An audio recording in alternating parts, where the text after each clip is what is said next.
Welcome back, everyone. We're once again doing what's going on inside Japan. It's been a while, but it's nice to have you back. I'm here with Marco, and we're going to talk about what's up. So it's been a while since we talked. Let's see, as of 2 days ago, Elon Musk is in Japan. Are you an Elon fan? Like, I wouldn't say I'm a fan. It's kind of like a mixed bag with Elon for me. It's like, okay, he does some good stuff, and then he just does his Elon things. And so I don't really follow him. Okay. As, like, you know, I don't really follow what he does all the time or anything like that. Well, so recently this summer, he rebranded Twitter to X. But Right. in Japan, there is a pretty famous rock band called X Japan that's been around since 1982.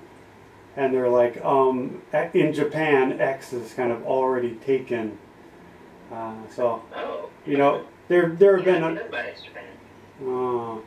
Yeah, I'm not a big progressive rock kind of guy, but that's interesting. Also, maybe since you left, maybe this summer, Japan's, well, have you ever used the chip system for traveling, like Suica, Passmo, that system? I've never used it, but I know about it and everything, yeah. So, because of the chip shortage, this summer they stopped selling new Passmo cards. So, like, the nice thing is, you could connect your Apple Watch or whatever to your credit card, and, you know, when you go through the train system, you don't have to look up how much this costs. You just swipe and pay, and it's automatic. And you can, like, walk through a station, and even if it's because you didn't go anywhere, you don't have to pay. It offers you kind of really convenient access and takes a lot of the hassle of the payment for train tickets.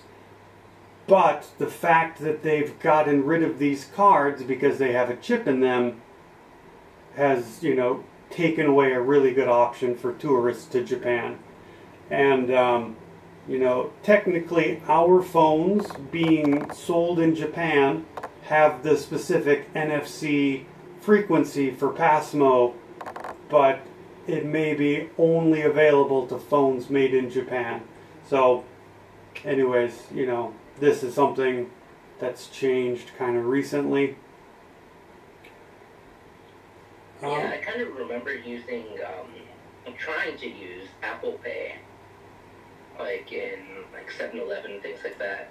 But for some reason on my phone it wouldn't work, even though I did buy the phone in Japan. But I think it has to do something with being on American currency. Well, I think it's not so much being on American currency, it's that your iTunes account has a U.S. address with U.S. cards and has access to the U.S. store. So, like some of the stores I go to, like, hey, we have an app to download your points. But these Japanese apps are not available from the global U.S. store. So you would have to switch to the Japanese store to have access. So, you know, there is kind of a hard wall. You know, I'm also currently using a US-based iTunes account, which causes some headaches. So, yeah, you know, you can, you know, like earlier this year when I had a Japanese account, you can't download ChatGPT because that's only for US users. So there's kind of like geo-fencing through the store. And it's possible to switch to a Japanese account, download the app, and switch back, but it's a bit of a hassle. So, yeah, I remember doing that quite a few times when buying some, like, I'm like, oh man, I don't have, like, there's something, and I'm like, okay, I need to get, you know, a card for an Apple, you know. So I pay money, And then I'm like, okay, doesn't want to put the American account, let's switch to the Japanese account. To re-log in my password, do all that stuff. And then after that, buy the thing, and then switch to the other account. It was usually with Pokemon Go. Yeah, so like, oh, you know, I bought, you know, I can buy like a Fortnite packaged box game in Japan, and it'll work with the Japanese game account. But, you know, on the PS5, if that account is a US account, then you just can't connect it. So, it's a bit of a hassle. You kind of need to know what's going on. Anyways, and this last July was the hottest July on record. You know, in Japan, kind of 40 degrees is usually the max temperature, which is like 104 degrees Fahrenheit. And here it's not only hot, it's also humid, which is not fun. But it's nice and cool where you are? Oh no, it's pretty hot. The sun is super strong. It feels like I'm getting burned, but then unlike Japan, it's in California, it's actually a dry heat, so the second you step into the shade, it feels like 10, 20 degrees cooler. And so it's just like a big difference just being in shade and not in shade. It's still hot around you, but it's not, you don't feel it as much as you do in Japan. You don't feel like it's a wet blanket around you. Well, I used to live in Orlando, Florida, and it was so humid there, it would rain like every day, like between 3 and 4 p.m. Just unescapable humidity. So that is pretty Japanese. But yeah. Also, over the past year, the yen has been pretty weak, down to like 146 yen for a dollar. I'm guessing this doesn't affect you at all? For right now, it does not. Oh, so for people who don't know, my situation is, and part of the reason why we kind of stopped doing like some videos, was, well, initially we kind of stopped doing videos because I got like really super busy, and yeah, and then after that I decided to move to back to America to get my master's degree, so I'll be going back to Japan in 1 year and a half now. But just to give some of you background, I'm in California right now, and I'm going to be here for 1 year and a half, and I completely lost track of the question. Anyways, I brought up how weak the yen is. Oh yeah. So I think, you know, during the past year, Japan opened up to tourism, which is back in full swing. If you go to Tokyo, there's lots of tourists.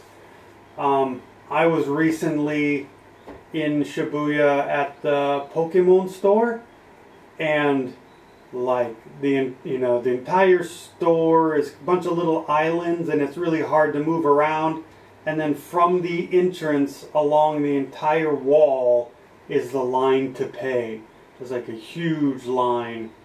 Wow. You know, so having been in a smaller town and a lot of kind of, you know, quasi-lockdown due to the pandemic, being in just a crazy busy place in Shibuya was very different. But basically, tourism's back. I mean, with the yen being so weak, if you travel to Japan now, your money goes a lot further.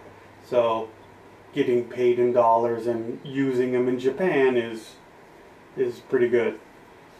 Yeah, I did have quite a few friends go to Japan over the summer, and they were just like, yeah, it's a good time to go with the yen, with the exchange rate. Yeah, maybe about 12 years ago, you know, $1 instead of 146 yen, $1 was just 75 yen. So 12 years ago, the opposite.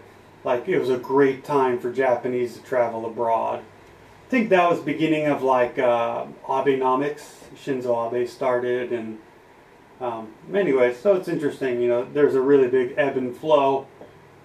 I think at one point in history, I'm not sure when, at one point it was like 300 yen for a dollar. So I'd have to find out when that was. Maybe that was like oil crisis or 70s. Not sure. Interesting. Last month in the U.S., I heard lots of talk about Barbie Oppenheimer. Did you watch Barbieheimer?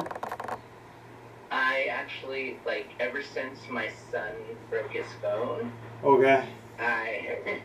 we haven't used our movie passes, because I pay monthly for the movie passes, and I feel bad not going without him, and I don't know, like, how to go without that account on his phone. Huh. And so we're just waiting for his phone to be repaired. He should be back next week. Okay. So hopefully it's back next week, because that's the time frame they gave us. So, Barbie came out in Japan August maybe 11th, about a week ago. But Oppenheimer has no release date set. August is the anniversary of the bombs being dropped in Hiroshima and Nagasaki, so not exactly the best time for you know, I wouldn't say pro-war, but you know, anyways, I've heard a lot of good things about the movie, but may or may not be coming out here. Yeah, I do plan to see those movies as soon as his phone's fixed. We're just gonna be going to the movies. We can't go to. We'll be going probably on a Sunday. But you know, it's kind of interesting. Like the Super Mario Brothers movie came out in the U.S. on like April 3rd, and it hit Japan on May 3rd, a month later during Golden Week, which was good for it. But it hit American streaming sites on May 10th.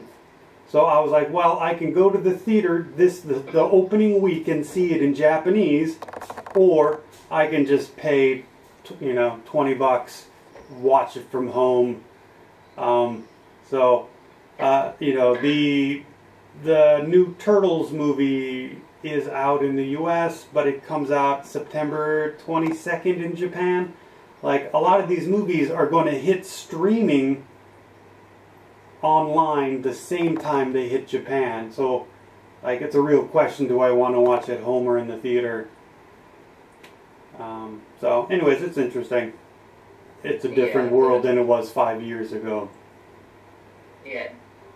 Well, the movies have always been weird in Japan as far as release dates when it comes to, like, American movies.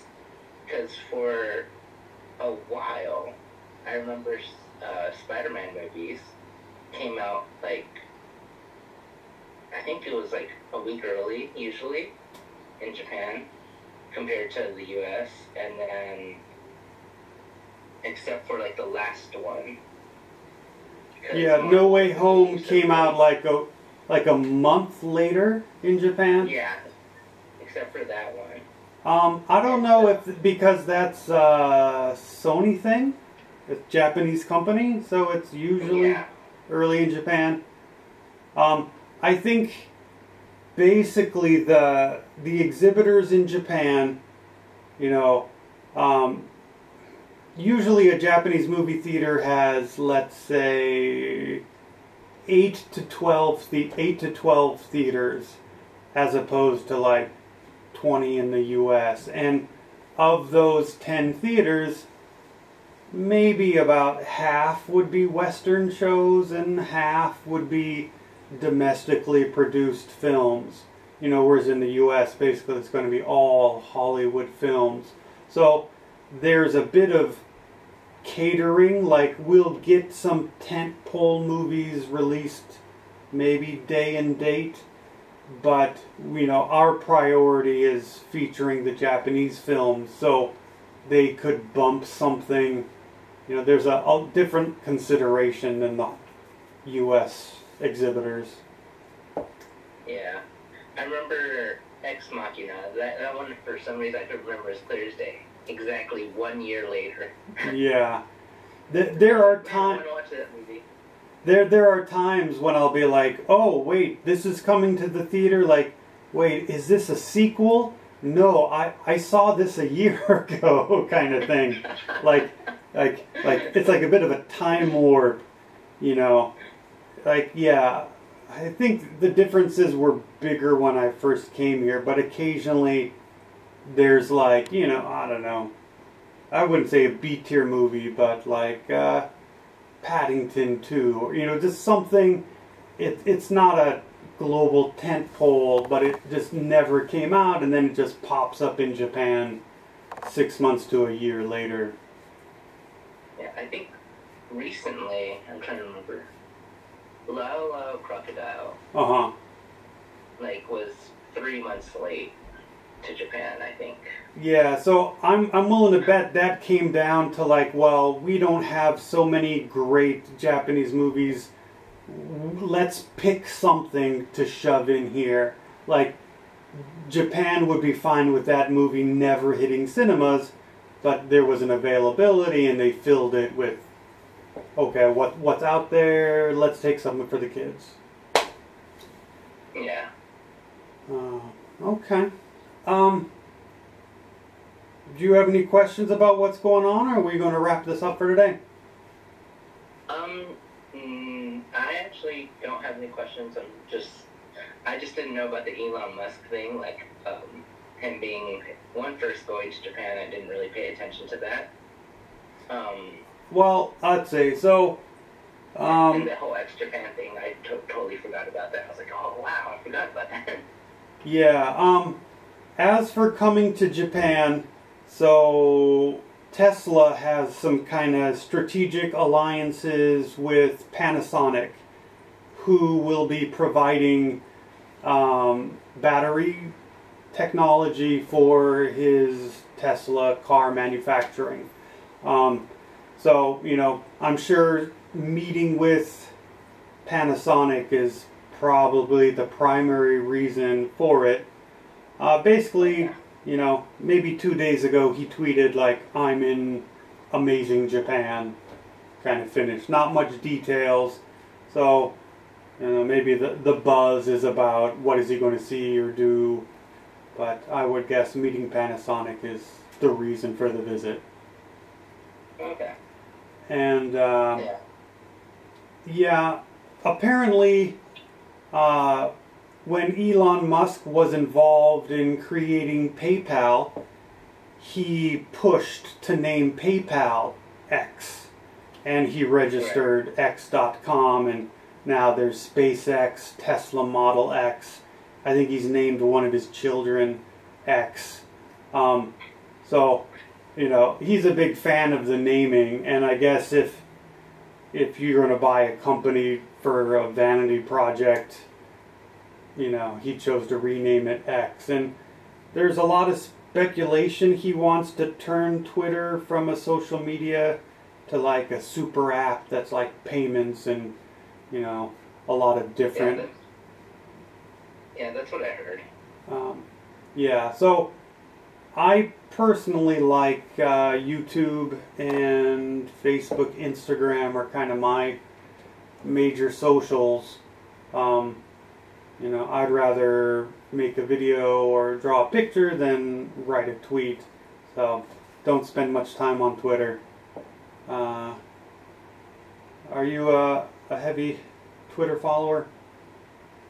Not really. I just like check notifications real quick, and that's about it. And yeah, I tried Threads. It's and it's so like it was okay. It's just like I don't really use those types of social networking sites. Yeah. Like, I use Instagram and Facebook. I feel old now comparing Facebook because over here it's like, oh, Facebook is definitely for old people.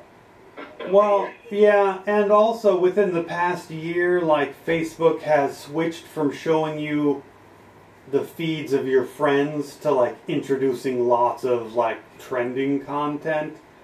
So now it's like, wait, like, whose stuff is this? I don't recognize any of these people.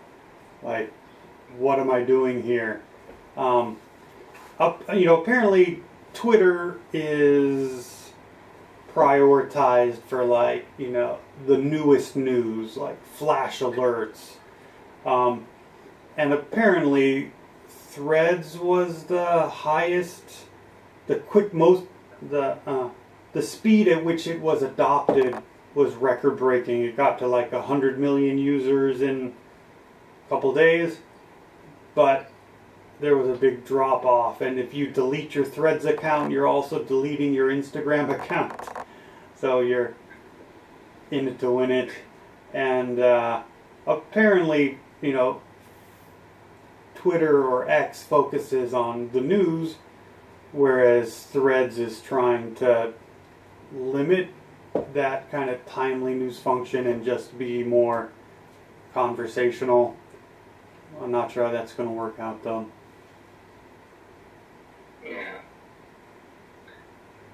Yeah, I'm going back to one of the stories that you mentioned about, like, the exchange rate. Sure.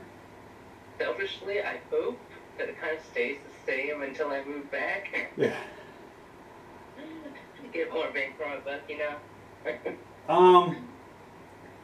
So it's kind of a double-edged sword. The U.S. economy has a growing number of consumers and, a nice steady inflation between 2 and 5% keeps this beast growing and healthy. Whereas the the decreasing population, the aging worker base, the decreasing number of young people, the decrease in fertility, there's kind of, anyways, ever since Japan's bubble burst in the 90s, they've been on a deflationary trend. And so in the U.S., you have a risk of like an inflationary spiral. Prices go up, wage go up, spiraling to infinity. In Japan, people are cautious savers. They spend less to save more, and you're in a deflationary spiral. So the contrast between these, but the current currency gap is basically kind of Japan's like yield curve. The U.S. raised interest rates. Japan has not. And that gap is the yen gap. So it's really hard to say what the next year and a half will bring. So yeah, who knows? It's a 50-50 chance. Yeah. I got killed pretty hard coming out here. Yeah, I would imagine having yen and having to buy dollars would have been uninspiring. Yeah. Yeah, there's a lot of things I would have done differently when moving out here. Knowing the things I do now, hindsight's 20/20 and all. So. Yeah, well, luckily you'll now have that information for the future. Yeah. Okay. Well, I guess we'll wrap this up. But it was nice checking in. Hopefully we can do this again soon. And thanks for watching, everybody. See you.